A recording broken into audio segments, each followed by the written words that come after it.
Sometimes it may be required that you run a 450 SL versus the 450. Differences in the panel are on the male leg only. On the 450 is straight. On the 450 SL, you've got an integrated snap lock assembly here.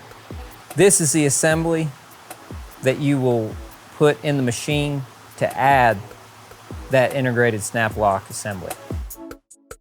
Okay, we're going to be changing this roller. This is on L5-9. It's the second to last roller on the left side of the machine. Okay, this is not the last roller, it's the second to the last roller.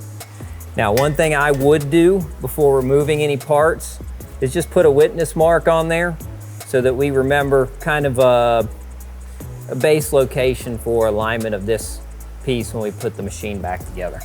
Now, we are going to retain these fasteners. We're just changing out this aluminum block with shaft and roller. So we just want to take first, break these loose. And get this roller out of the way. Okay, now that we have the snap lock assembly, just gonna line those bolts up. And we're gonna start out by just making sure this aluminum block is flush to the tooling. This may need adjusted based on the location of that snap lock bump out on that panel. We don't know yet if this needs to be adjusted. So what we're going to do is just lock it down, flush with the top here, and level in the machine.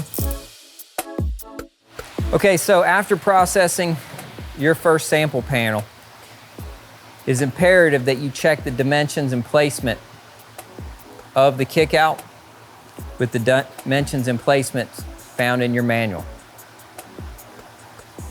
You may need to adjust that assembly up, down, or the rollers in or out to meet these dimensions, but it's imperative that you check that before running your job.